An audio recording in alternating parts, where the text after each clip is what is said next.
Welcome to the webinar. We're in for a good treat today. We're going to have a lot of fun talking about pitfalls to avoid when distributing products. And we'll be reviewing this from an operational, GMP, legal, and contractual point of view. I'm Asa Waldstein. Hello, everyone. Thanks again for joining. I'm the founder and host of this regulatory education series, and I'm also the principal of a regulatory consulting company called Supplement Advisory Group. So for today, we have Stephen Yeager, Director of Quality and Regulatory at Mountain Rose Herbs, and he'll be covering the GMP components that distributors need to be thinking about. We have expert attorney Nathalie Bougini. She is from Harris Bricken, and she'll be covering the legal and contractual aspects that should be in place when distributing products. And also our legal disclaimer: the views by myself and the panelists are our opinions only and do not constitute any legal or regulatory advice. Now, we just heard the voice of Haley Chitty, so big thanks to Haley, communication specialist. He'll be providing administrative help today, and he'll be dropping in detailed panelist bios into your chat box, which will allow you to get to know us and our companies better, and he'll also be sharing lots of great resource links as well too throughout the event. And with that, let's get to the good part, and allow me to introduce our panelists, Stephen Yeager and Nathalie Bougini. Welcome, Stephen and Nathalie. Hi, Asa. Hi, Nathalie. Oh, I'm so happy that you're both here today. We're going to have a lot of fun. So our event today will cover the legal and contractual items distributors need to be thinking about, but it will also cover the GMP components primarily covered in CFR subparts M, N, and O. And don't worry, if you don't know what those are, we'll get to them. Stephen, why don't we start with you? As a GMP expert, can you give us an overview of Subpart M, which is the holding and distributing aspect of the regulations? Sure, Asa, thank you. First, I'd like to start off by thanking Asa for giving me the opportunity to present to you all today, and Nathalie for joining me in this presentation. Subpart M, 21 CFR Part 111, we're specifically speaking about, and the Subpart M is contains that you must follow written procedures for holding and distributing operations. And so you must have written procedures to hold your supplements, your in-process materials, your packaging, your labeling under conditions that they're not affected by temperature, humidity, light, and so that the identity, purity, strength, and composition of the components are not affected. So things you may want to consider here is your facility constructed properly to prevent the humidity and temperature? Do you have temperature controlled warehouse? Or are your windows shaded? Do you have direct sunlight affecting your finished product or your in-process materials? These are things you might want to consider, and it's really part of your prerequisite programs in your GMP compliance. So these are things that if you don't have a facilities maintenance person, you may want to consider that or put that hat on to make sure that your facility is constructed to prevent the degradation of your materials. Also in Subpart M is also, like I mentioned, your packaging and your labeling. So you want to make sure if you're storing pre-printed labels or containers or packaging that they're held under conditions that they're not affected to mix-ups or degradation. One thing I would highly recommend is having a quarantine area in your facility, and that your cases of labels and your cases of in-process materials are labeled properly with a name and a lot number. This is to prevent mix-ups. You also want to prevent contamination of all these materials, which goes back to your prerequisite programs again. Do you have a facility cleaning schedule? Do you have a pest control program in place? And these are things that the FDA is going to be looking at. They're going to be looking at written records to make sure that you're adhering to this part of the regulations. This subpart also covers how you hold your reserve samples. You may not know, or you do know that you must keep a reserve sample for every lot that you distribute, and they must be held in the same packaging enclosure system how you distribute it to your customers. You must keep a reserve sample for 1 year after the expiration date if you are providing expiration dating. If not, then it would be 2 years after the last sale date. And that is, and so you must be able to, again, hold your reserve samples similar to how you hold, how it would be held in the store, or how where you're selling it. So again, you're going to be making sure that's not affected by temperature, humidity, light, and that it's properly labeled. And then the last part of Subpart M is how you distribute your products, your supplements. Do you package them in cases that will prevent contamination? So how you package your finished products. One example I could give, do you provide local delivery service? So that one thing you might want to consider is having a dedicated company car rather than your personal vehicle where you also drive your dog to the park, for example. Or so those are things to consider, that you also need to distribute your supplements in a way that will prevent contamination and degradation. I think that's pretty much a good overview of Subpart M. You'll need to have written documents and to present to the FDA when to show compliance. That's perfect, Stephen. Thank you so much for that. And to kind of add a little more color into that, or one of my personal examples is when you're holding products, a lot of it refers back to the label, or it primarily refers back to the label. If your label says hold in a cool, dark place, that's your specifications for holding it. If it says keep refrigerated, you wouldn't want to inadvertently hold that in a non-refrigerated environment. So that was a great foundation on Subpart M. Thank you so much. Nathalie, why don't we bring you into this conversation? What type of contracts should companies holding and distributing products have in place? And what are some common mistakes you see companies making in this area, please? Yeah, so I think it'd be helpful to start with some of the mistakes that I'm noticing when it comes to distributors I work with, particularly those that are new to the dietary supplement industry. And that includes, of course, distributors of hemp-infused products, because as you know, these products have become very popular. And so we're seeing an uptick of, an interest in people who have never dealt with dietary supplements before, now want to enter this market. And what I've noticed is that they're often confused by the title of Subpart M and mistakenly assume that regulations for holding and distributing dietary supplements are restricted to this single subpart. And as you mentioned earlier, and as Steve will further discuss, there are at least half CFR 11 subparts that are applicable to holders and distributors. So distributors, especially own label distributors, which I know are in the audience, must keep in mind that they too are responsible for compliance with these regulatory requirements.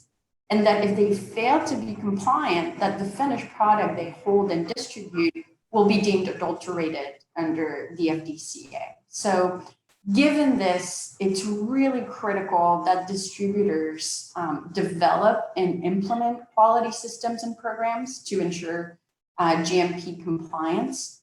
When it comes to contracts, most companies enter into some sort of white label agreement if they're distributing their own product or product with their own brand, or more standard distribution agreement where they're selling the manufacturer's product.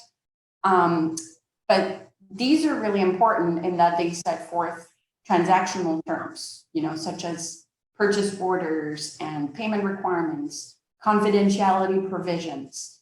But what these companies often fail to incorporate are quality-specific provisions.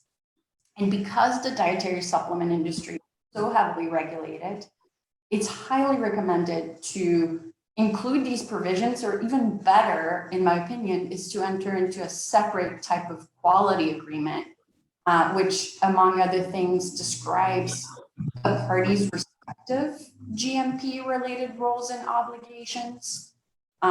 What's really key here, and that's not really something that the attorney can do, but what I always tell my clients is that they have to develop a strong relationship with the contracting partners to gather all the information they need to meet their compliance obligations. For instance, they need to understand product composition and how it should be preserved. So They can avoid deterioration, as we just discussed. Asa, you touched on whether or not these products should be refrigerated. If so, at which temperature. So all of this information will then enable distributors to lease and purchase the right equipment, for instance, and enter into other types of purchase agreements for these goods and services that can help them meet those regulatory requirements. So ultimately, really, a good quality agreement will be very comprehensive to cover those issues and also to facilitate inspections and monitor the manufacturing, holding, and distributing process very closely. You should think of this type of agreement as a checklist. It can be used to verify that everything is done in accordance with CFR 111. And it also facilitates, any audits and inspections. So these types of agreements really will help you ensure and demonstrate compliance, which is of course critical in this sphere. So, before I stop talking, because I think I've been sharing a lot of information here, another thing that I wanted to bring up that I've noticed when working with some distributors of hemp-infused products, going back to these entities, specifically those that are new to the dietary supplement industry. I've noticed that there's often an urge to act quickly because people are trying to get their foot in the door while demand is high, right? But I think that what these companies are failing to appreciate is, the highly regulated nature of the dietary supplement industry. And then when you combine that with the murky regulations that surround hemp-infused products, it's a bad combination. And it's even more important for them to ensure regulatory compliance and to understand that, yes, it is time consuming and it should be done with a great deal of care and detail. And this will then prevent further headaches down the road, because at first it might seem frustrating. Seems like it's taking a long time to negotiate those terms and put these quality agreements into place. But ultimately, what I tell my clients is that this will help them stay in the industry and also build a solid reputation with consumers who want quality products. So just a little vignette there that might be of interest to people who are just entering this sphere. Be patient.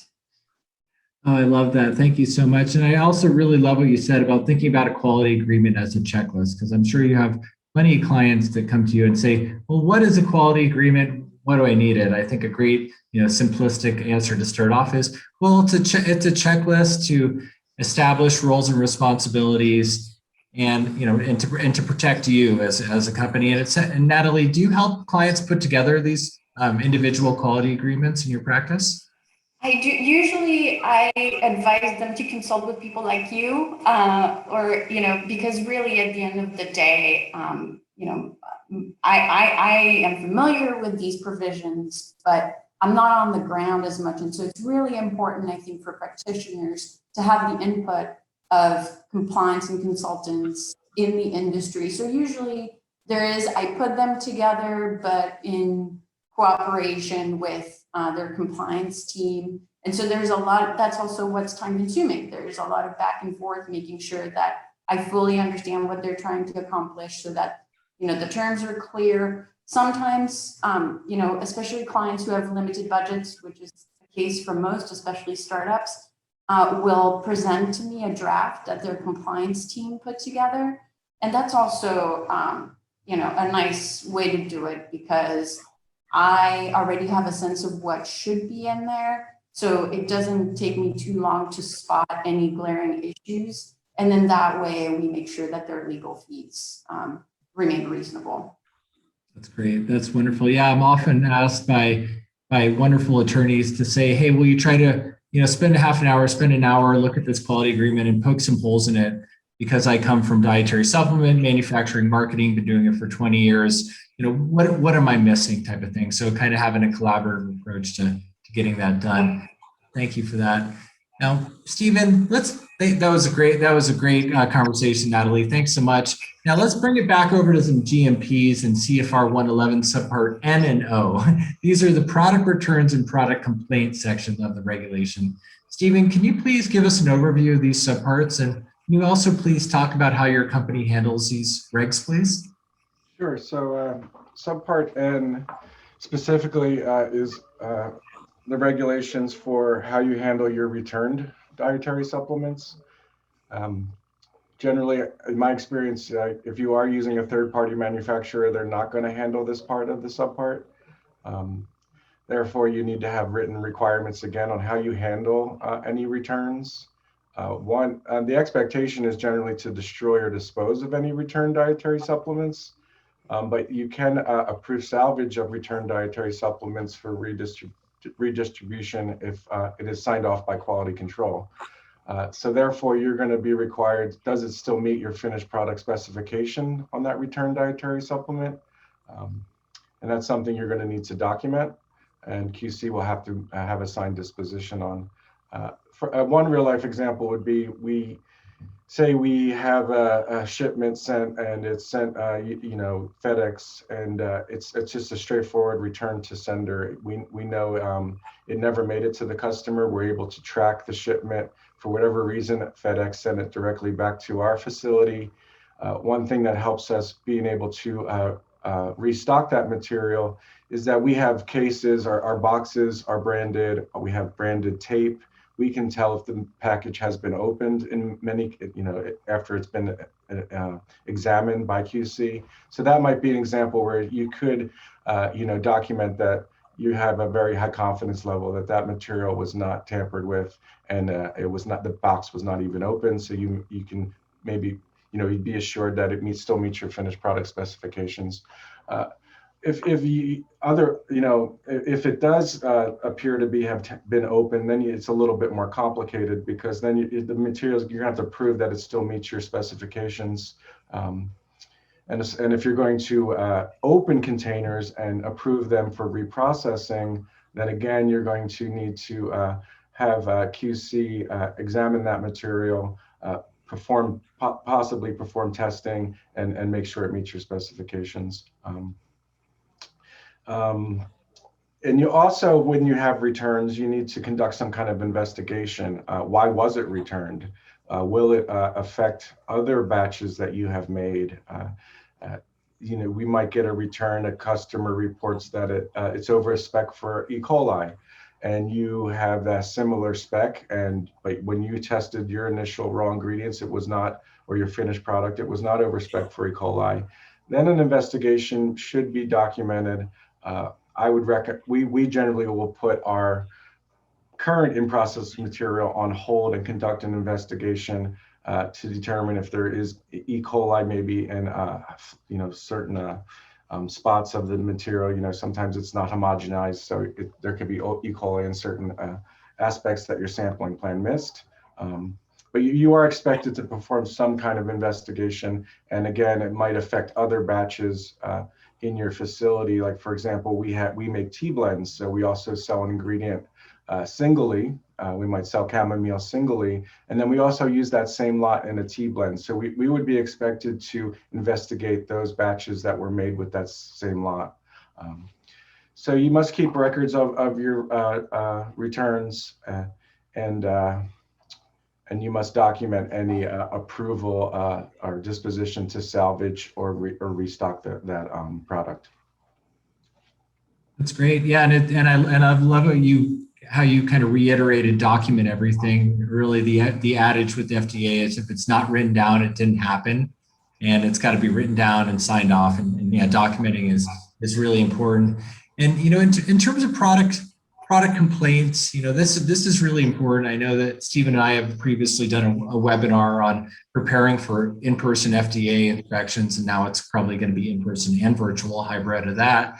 And I think and if I'm remembering correctly, in my experience, during the 3 investigations that I've had from the FDA for dietary supplement manufacturing, as soon as they come into their facility, our facility, they'll want to know, where's your product complaint log?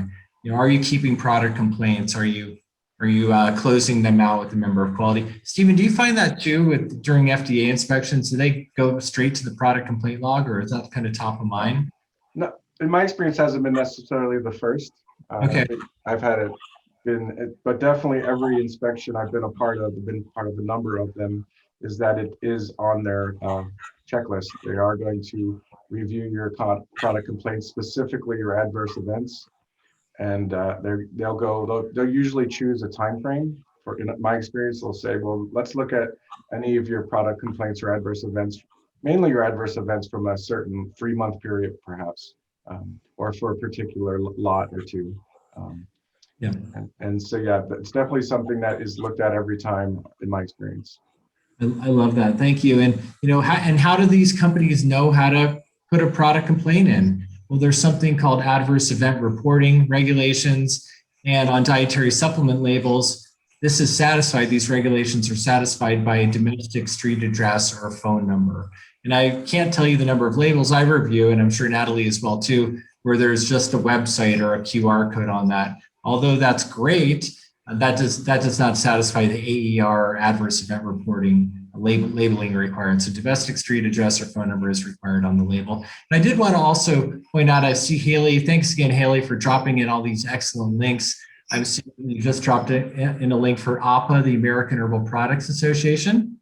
I love APA. I have the great honor of chairing their cannabis committee, great trade group. Dropping in a free labeling guidance that Haley just shared there. It's a wonderful resource, and also some information on the SOP templates that APA has for its members as well too. So thank you again for that, Stephen. I think we'll move on to Nathalie. And, you know, at least myself, Nathalie, and I think a lot of our attendees here, we work well with hypothetical scenarios, and you may have touched on some of this earlier.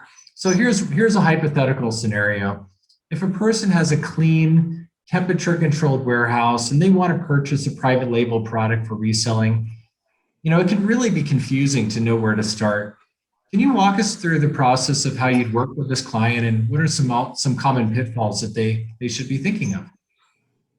Sure. So really, if you're purchasing a product that you will then market under your own brand, as I mentioned earlier, then you should enter into what's commonly known as a white label agreement. And what you have to remember is that distributing products under your own label requires that you know what and how these products were made. So this helps inform whether package and label products conform to specifications and whether they can be released.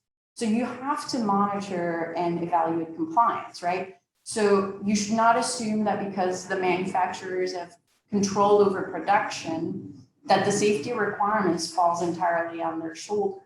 You too must ensure that the product specifications and labeling requirements, for instance, meet the CFR 111 requirements. So first, I always tell clients, you should research the qualifications of the manufacturer before you enter into any sort of agreement. And really, this is when documents like an NDA tend to be used to preserve the manufacturer's confidential information, for example.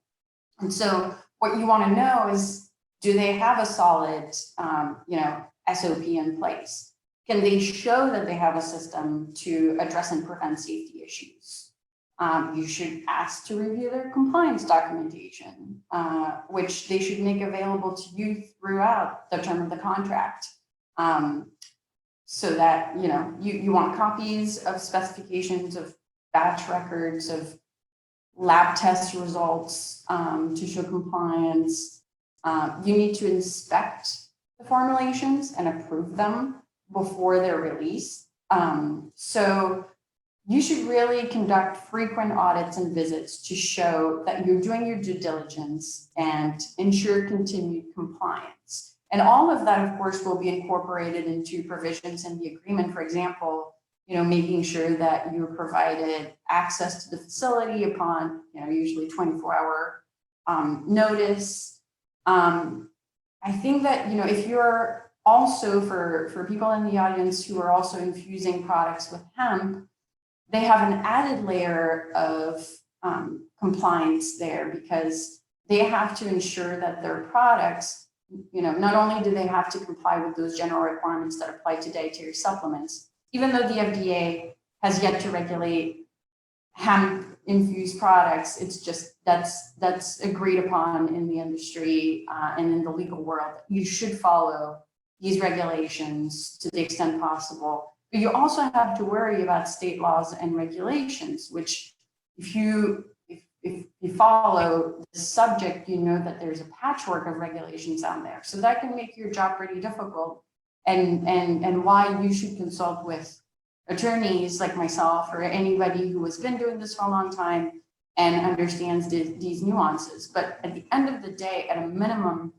what you want is to be able to get evidence, written evidence from the manufacturer that the hemp that they're using, the raw hemp originally before it's harvested, is lawfully sourced and processed. So you want copies of state-issued licenses for the grower and the processor. You also want copies of the COAs showing that the hemp, but also the processed hemp, meet the total THC threshold of no more than 0.3% total THC. In fact, it's not just for your due diligence and make sure that you're dealing with people who are doing the right thing. It's also because you are expected to provide that information under many state laws when it comes to labeling. The QR code links to this type of information. And so you are going to need that information to meet your own regulatory requirements at the state level. So it's really important to secure that information.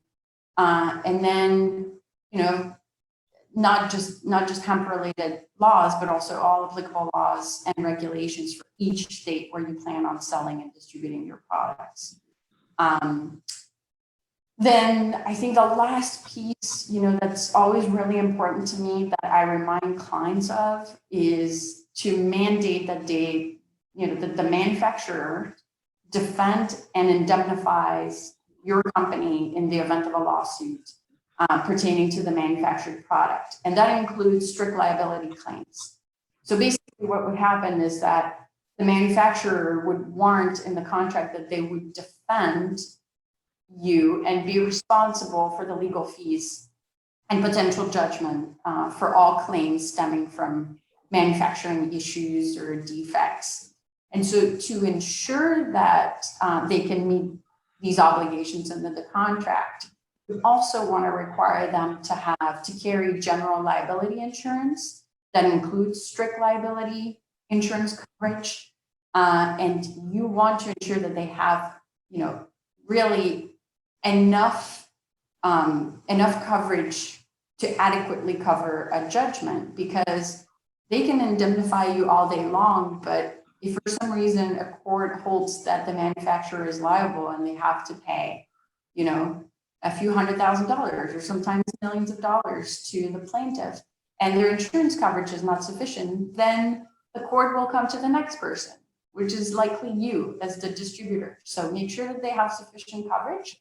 And then, the last piece really is to also name you as the distributor as an additional insured under their policy. So really to, summarize, you just want to make sure that you're working with compliance consulting group, have SOPs in place, including record keeping, make sure that you're preserving the quality of the products, labeling, stay informed really on current and, current laws and regulations of the states where you're planning on selling these products, take steps to reduce exposure to lawsuits, including requiring that manufacturers provide written notice before they make any significant operational changes, and then incorporate indemnification provisions to protect you in the event, especially of a strict liability lawsuit.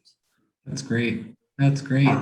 Thank you for that, Nathalie. That was a really good summation of a lot of things that a lot of companies may not be thinking of. And I have to just say, I love the additional insured requirement. Nobody really, I don't commonly see this in a quality agreement or a business agreement. So thank you for sharing that. And then also, yeah, you can get indemnified, but if they don't have the proper coverage, they're going to, whomever is doing the lawsuit will continue to look for who has the money. So if it's not covered by your manufacturer, even if you have the indemnification, it sounds like that could trickle down to you. So that's excellent. I really love that. And I guess my one other comment is, as you're getting to know your manufacturer, are they reputable? I like to ask them, are you FDA registered under the Food Facility Bioterrorism Act?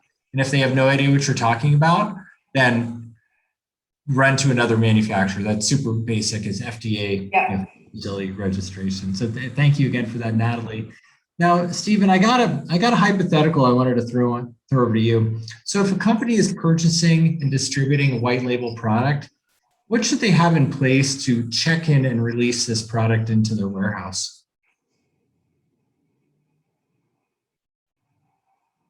You're on mute. Sorry about that. No worries.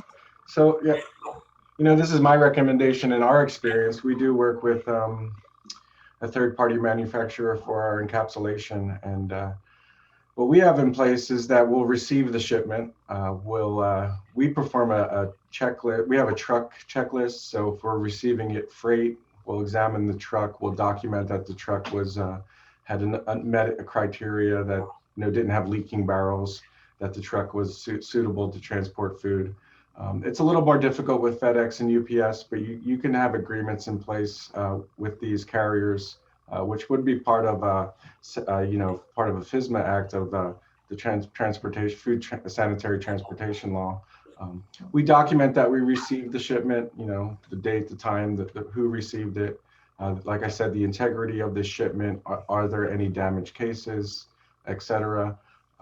You also, at that time, I would recommend looking at your purchase order, making sure that you received what you expected to receive, and documenting that, even just with an initial and a date on the pack slip that you received from the trucking company.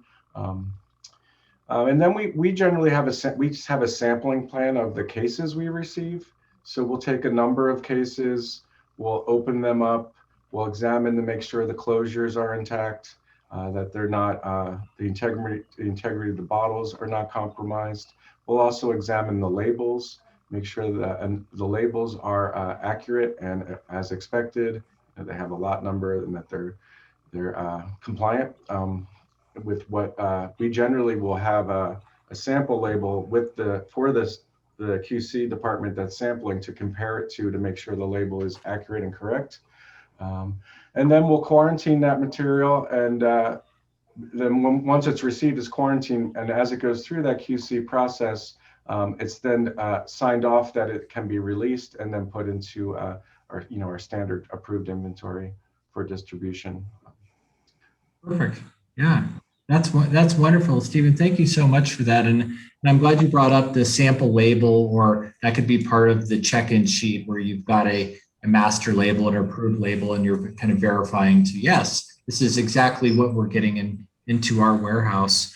Now, I don't think we've talked about lot number traceability or mock recalls. I don't believe that mock recalls are required under 111. Do you know?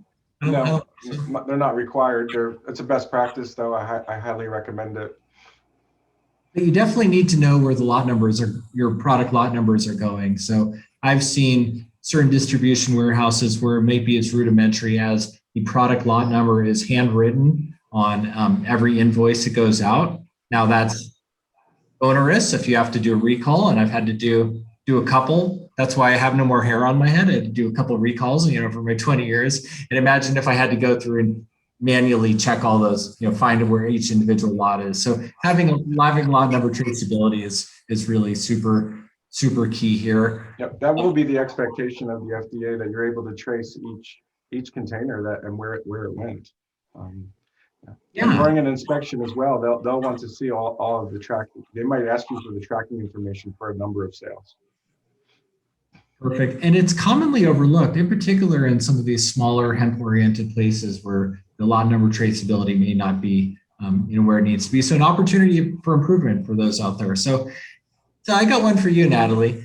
There are many marketplace websites out there that may or may not be holding and distributing products, but they certainly are marketing products. What liabilities do these websites face, and what should they be thinking about? I mean, really, anybody who's selling these products has an obligation to ensure that any statement they make about these products, including, on labeling, which includes social media, are true and not deceptive. And the FDA and the FTC share jurisdictions over the labeling and marketing of products that are introduced in interstate commerce. And so over the years, the agencies have been paying more and more attention to dietary supplements to make sure, especially for unapproved medical claims. And this is particularly true in the context of hemp-derived products. While the FDA has yet to forge a legal pathway for the manufacture, sale, and marketing of these products, the agency has taken enforcement actions that have specifically consisted in issuing warning letters to companies that were making outrageous medical claims and or structure function claims about the therapeutic values of CBD and of their products. If you review these letters, which I encourage anybody who is in the industry, whether or not they're selling CBD products or not, that reviewing warning letters is a great way for you as a distributor to understand how little it takes for a product to be deemed a new unapproved drug by the FDA, and to avoid those kinds of pitfalls and statements that could get you in trouble. So that's, in terms of claims, that's really something to keep in mind. Even if you're not directly selling the product to the consumer, you're still responsible for that. Perfect. Thank you for that. That was really important to get that message out to all of our attendees here. And and I guess the other parts of that are these individual state-specific plaintiff attorney pitfalls or landmines, rather, such as Prop 65. And then it's also common that we'll see an all-natural claim or made in the USA claim, maybe not on the product label, but on the website. Is it your understanding that whomever is distributing the product, whether it be these marketplace websites or maybe even an affiliate, they're also responsible for this? They would probably hold the liability. Is that correct? They are, yes. They have to make sure that those statements are accurate, and which kind of points back to what we discussed earlier, where you have a responsibility to collect that information from whomever has the evidence to back this up. So if for some reason you are referring to scientific studies, then make sure that if the manufacturer is the one that has that information, that they can share those numbers with you, because of course it has to be to meet a certain threshold, especially when it comes to dietary supplements. It's a pretty high one, that especially the FTC is concerned with. And so yes, absolutely. You have to make sure that you know for a fact that these products actually meet those descriptions as advertised. And when it comes to Prop 65, really, you have to be, that only applies to people who are in the supply chain, really, because and just as a quick disclaimer, I have many colleagues in our California offices who are well versed in this issue, but I'm not personally licensed to practice in California. So while this is not legal advice, I just want to make a point that this is not my area of expertise, but my understanding of Prop 65 is that it basically requires businesses to provide warnings to Californians about significant exposures to chemicals that cause cancer, birth defects, or other reproductive harm. And so the list is updated once a year, and has, I think, as of date, it contains roughly 900 chemicals that mandate a warning. So this means that manufacturers, distributors, and vendors of products sold and purchased in California have an obligation to closely monitor this list to know whether a warning is required and to ensure that it is printed on the label in accordance with all regulations. So in this case, it's not about advertising the product. It's specifically something that's on the label and then the website, of course. But again, it's that requirement seems to be limited. My understanding is that it's limited to manufacturers, distributors, and Thank you. like Thank retail. you for that, Nathalie. And I would like to just say two things. We just dropped a link in on some Prop 65 webinars. I've done one, and we've got lots of on YouTube for the attendees out there. And in terms of following warning letters, anybody who that sees me knows that that's one of my crazy passions. My silly joke, but it's really true, is I'll be sitting on the couch, it'll be 10 o'clock, I'll be drinking tea, my wife will come out and say, "What are you doing?" And hey, I'm reading warning letters. It's so much fun. And there's a lot of great, passionate people like myself. You can follow my blog on asawaldstein.com and LinkedIn. I do a lot of posting. And I did want to also plug the Harris Brick and Canna Law blog. It is so good. And Nathalie's one of the amazing contributing writers here. That's how I got to kind of know her through the Canna Law blog. And we are dropping in a link for that here. Now, I know we're getting really close to the Q&A section of our event here. And I want to make sure everyone has had an opportunity to ask their questions. So last call for questions in the Q&A. So but before we move over to the Q&A, I wanted to ask, this is a long question, but maybe we can kind of try to keep it short with the top points. Nathalie, one area of your practice is to help companies selling hemp products navigate individual state-by-state regulations. I know we could talk for an hour about this, but maybe you could kind of just give the really high level of some of the complexities hemp product companies face. Sure. Well, we touched on that earlier. While more and more states are now expressly authorizing the manufacture, sale, and marketing of these products and regulating these products, which is great given the fact that we don't have a uniform system at the federal level. It has created a huge headache for people in the industry because unfortunately there's no uniformity. So everybody has adopted their own version of these rules. What I do and my colleagues who are part of the hemp practice do is that we closely monitor these state laws and regulations, which tend to evolve rapidly, and try to summarize what those standards or those requirements that have become standard across state lines are, particularly the most stringent requirements, so that we can help clients in this sphere, navigate these regulations and attempt to comply to the extent possible with all of these regulations, which at times are conflicting. And so that's why it's virtually impossible to ensure compliance with all state laws and regulations. But again, we've been, dealing with hemp products for over 3 years now. And so that experience has taught us that ultimately what's important is to go with the most stringent requirements so that you can really mitigate the risk of enforcement actions by being in compliance with those regulations. But you have to work with a law firm like ours, or you have to have a compliance team that's fully dedicated to this issue because it's incredibly time consuming. And unfortunately, a lot of these regulations are not particularly well written.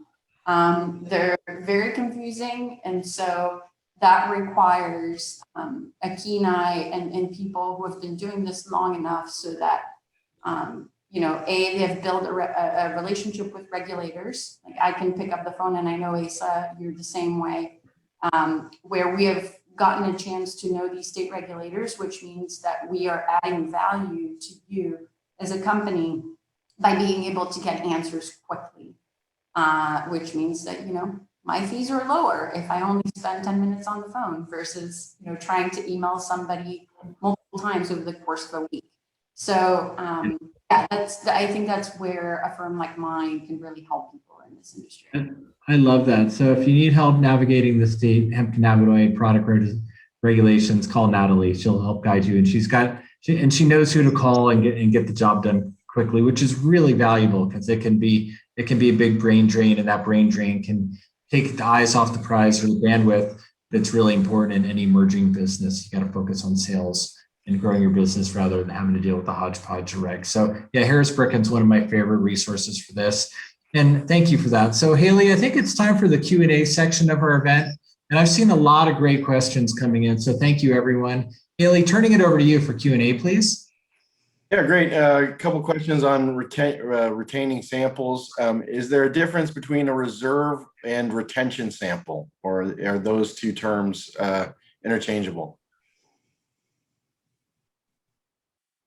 Stephen?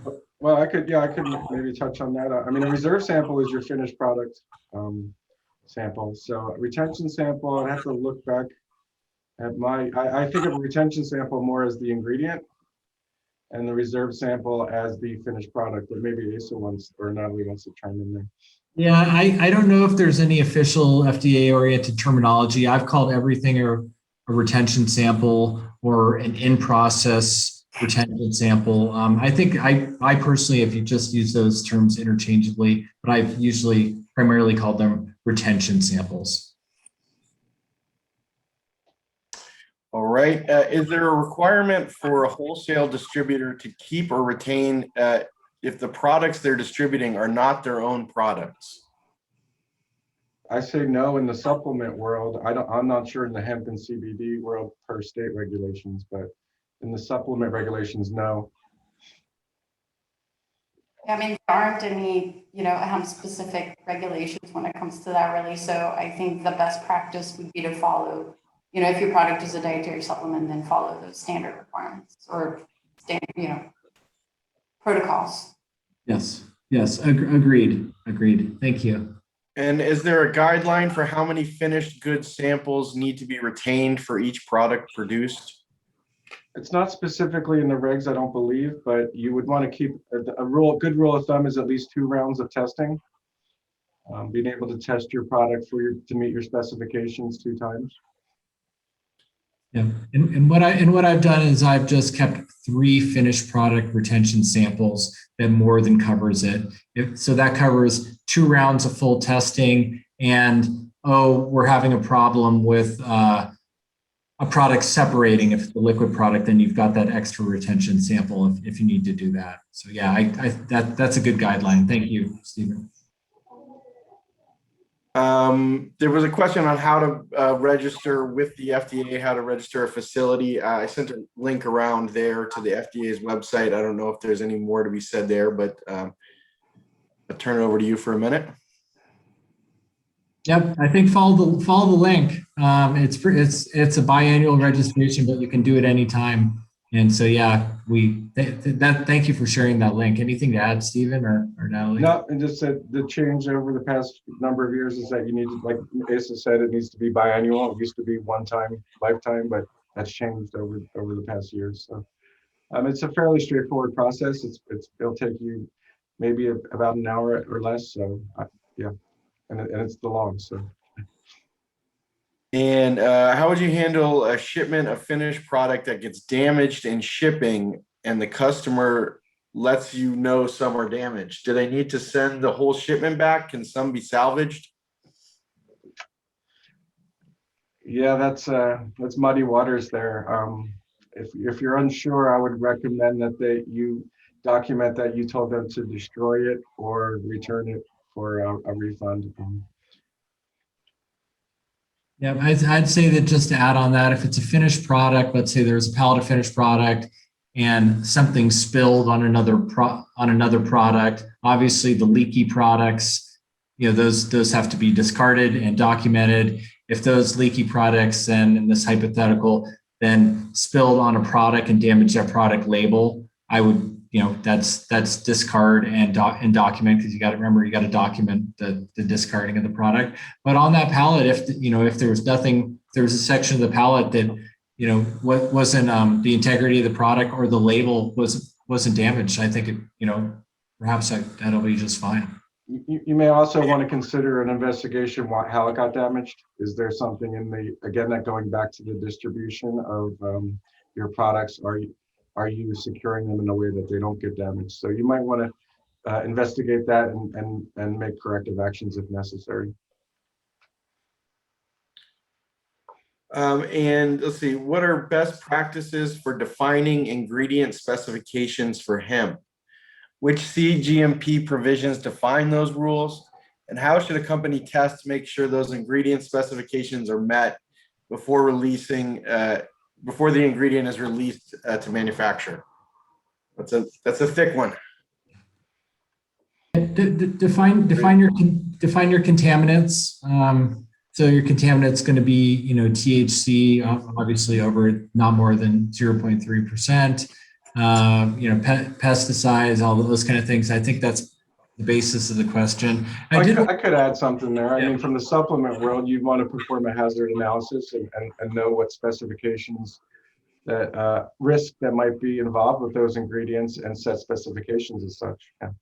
When it gets into hemp and the individual state laws, yeah, I would have to defer to Nathalie.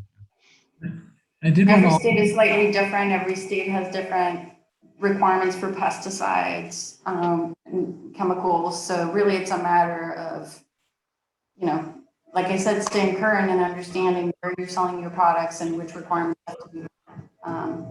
But that's a very complex aspect of the industry. And I think partially why people are not, and I'm so sorry, I live in DC, it's no right now. Why people fail to comply, because they're just not looking at those state-specific regulations, because it's time-consuming and overwhelming. It's interesting, and then there's these state anomalies. For example, Alaska, I believe, it's one of the only states that requires aflatoxins, so that that should be on the test. The specs, obviously, we want to refer back to Prop 65. Obviously, THC, any amount of THC in California in a product triggers a requirement for the Prop 65 disclosure. But what about lead? Let's say there's a greens product. I'll use this hypothetical. If there's a greens product that had hemp in it, barley greens and that kind of thing, you'd certainly want to develop a specification for lead so you can know if it's going to go over that Prop 65 limit. I did want to let you know that our friends at Herbalgram provided some great resources. So Haley's dropping in a link for Herbalgram cannabis resources, which might be helpful in this developing spec question. Thank you. You're dropping in the link now. And in a similar vein, I think, to vetting a manufacturer, do you guys have any recommendations for vetting a lab to do testing? Yeah, I would recommend, similar to, you want to have an approval process for your manufacturers, you want to have a approval process for your labs. Yep. They might require a site visit. I would recommend having some type of checklist and documenting that approval process, and then reviewing that every 2 to 3 years. Yeah. Indeed, and just Can I add to that? Please go ahead. When it comes to hemp products, most states that are regulating these products mandate that you use an accredited lab. And they usually, it's either the Department of Agriculture or the Department of Health, depending on the state that regulates these products. And so they have a list of labs you can use or should use, just as a thought on the hemp piece. I mean, there is a whole subpart of laboratory operations in Part 111. You want to make sure they were following that subpart. And yeah, I agree with Nathalie. If they're accredited, would be absolutely a bonus and required in the hemp industry, as Nathalie mentioned. And as an added thought, don't assume that because you're working with an accredited lab that they're doing everything by the book. First of all, there isn't uniformity in how these hemp products are tested. So that partially explains why, this is a problematic issue, because not everybody tests the same way. There's a general understanding of what the protocol looks like, but 2 accredited labs may test the same product and especially when it comes to THC, and the concentration of cannabinoids can be quite different from one lab to the next. So you want to work very closely with these labs, and for instance, make sure that they're properly testing for total THC, not just Delta 9.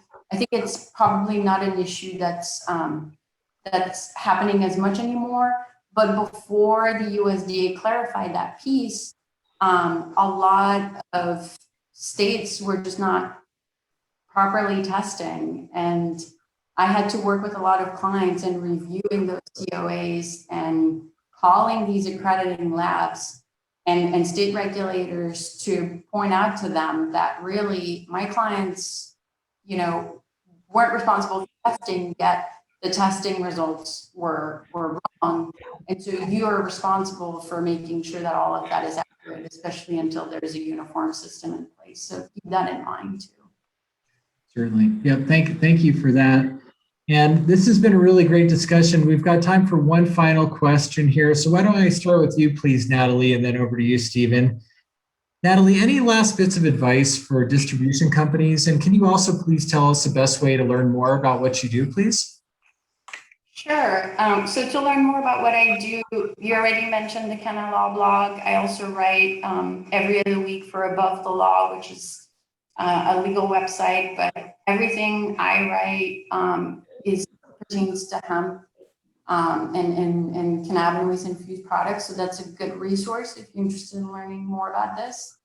And my piece of advice is just how I started, which is, you know, be patient, make sure that you take your time to implement systems that will enable you to stay in this industry for a long time and be in compliance, and surround yourself by people who have a very intricate understanding of these regulations through compliance, and then of course a solid legal team that can make sure that your contracts are as foolproof as can be.